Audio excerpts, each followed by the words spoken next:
Kenapa Genshin Impact dimusuhi oleh negara-negara di Eropa? Memang benar bahwa game Genshin Impact ini merupakan game yang sangat populer di mancanegara dan juga di berbagai platform. Namun game Genshin Impact yang dibuat oleh studio HoYoverse ini banyak mengundang kontroversi. Mulai dari pemain yang toksik di musuh mancanegara dan menjadi musuh bebuyutan game-game di Jepang dan di juga China, di mana gameplaynya hampir sama dengan game Botway yang dari Jepang tersebut. Awal terbentuknya game ini berasal dari 3 orang yang berasal dari China, di mana mereka bernama Chai Haoyu, Liu Wei, dan Liu Yahou.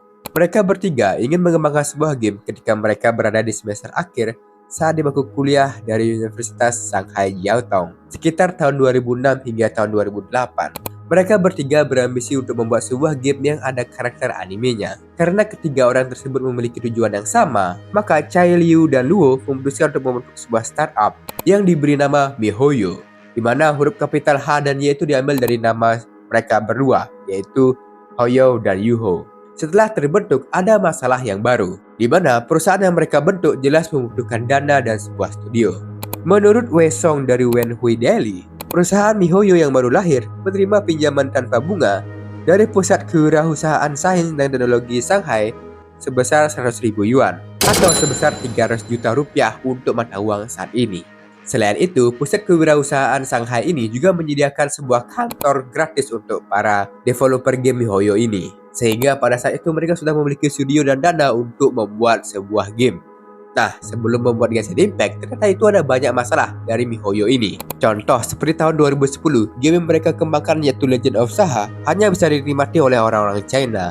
Apalagi game ini dibilang plagiat game Mario oleh pemain game di China karena gameplaynya itu platformer. Sehingga MiHoYo merasa sangat frustasi dan juga terdesak, hingga membuat game keduanya pada tahun 2011 yang diberi nama Fly Me to the Moon. Tipe gameplaynya ini merupakan tipe gameplay puzzle dan side scrolling, hampir mirip dengan Flying Bird. Kedua game tersebut yaitu Legend of Saha dan Fly to the Moon merupakan game yang dibuat dengan karakter anime. Sedangkan pada tahun tersebut di China game-game karakter anime masih dianggap game buangan. Sehingga kedua game tersebut benar-benar dihina oleh gamer di China. Hal tersebut benar-benar membuat MiHoYo mendapatkan masalah tambahan lagi. Namun, MiHoYo ini tidak tinggal diam. Dengan keberhasilan mereka membuat dua game yang sudah rilis, walaupun game tersebut tidak banyak yang menyukainya, mereka ingin terus mengembangkan banyak game lagi. Di game ketiganya kali ini, MiHoYo ingin mengembangkan sebuah game yang dimana game satu dengan game lainnya itu saling keterikatan atau bisa dibilang ada ciri khas di antara game-game mereka. Dengan menerapkan preset baru, terbelah game dengan seri Honkai bernama Zombie Gal Kawaii, yang berlatar seorang siswa SMA melawan zombie dengan animasi masih dua dimensi, yang dirilis pada tahun 2012. Game ini pun ternyata memiliki penggemar yang cukup banyak, karena latar belakang game ini, gameplaynya itu benar-benar sedikit mirip dengan game Naruto Saga yang cukup populer pada saat itu, sehingga game Zombie Gal Kawaii mendapatkan banyak penggemar di China. Beberapa tahun setelahnya, Honkai Gakuen 2 rilis pada tahun 2014 di Android dan iOS.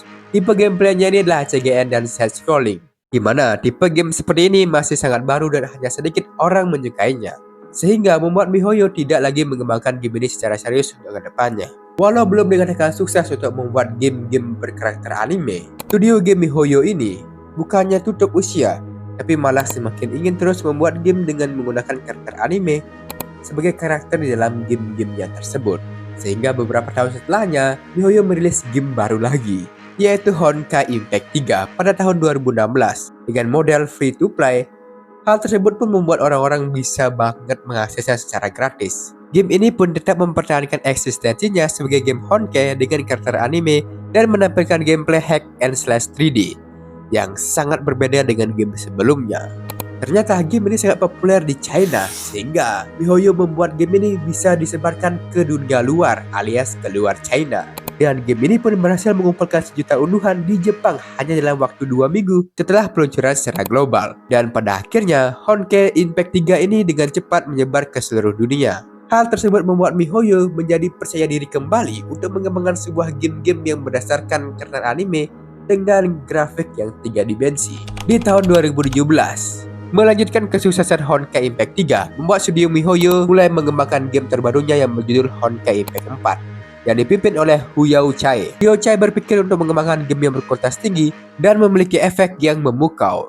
Dari situ muncul ide untuk membuat game dengan open world.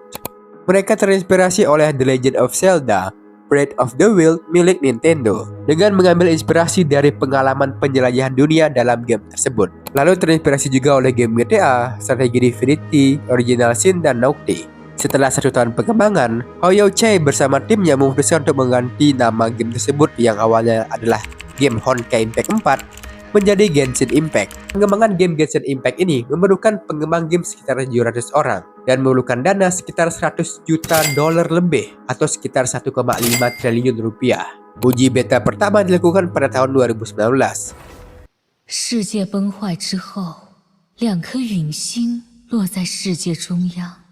Lalu dilanjutkan dengan pengujian beta kedua pada bulan Maret 2020 dan tepat pada tahun 2020 bulan September, game ini resmi rilis secara global di PS4, PC, iOS, dan Android. Karena game ini memiliki gameplay yaitu open world dan juga karakter animenya itu adalah karakter yang sungguh baru, membuat game Genshin Impact ini terkenal di Asia, lalu terkenal di kancah Amerika dan juga kancah negara Eropa lainnya. Sehingga membuat game Genshin Impact ini memiliki rata-rata 60 juta pemain setiap bulannya. Di Cina sendiri, game Genshin Impact ini membuat mereka memiliki penggemar yang sangat fanatik. Tepat pada tahun tersebut, seorang pria ditangkap karena diduga memasuki studio MiHoYo dengan membawa pisau untuk membunuh Chai, Liao, dan Luo karena pakaian gadis kelinci eksklusif tidak tersedia untuk pemain Tiongkok. Kesuksesan game ini di seluruh dunia hingga negara-negara Eropa membuat game ini turut dimusuhi oleh beberapa negara di luar negeri. Kita bisa lihat tindakan Amerika Serikat yang tidak menyukai TikTok ingin membuat aplikasi China tersebut menjadi milik mereka.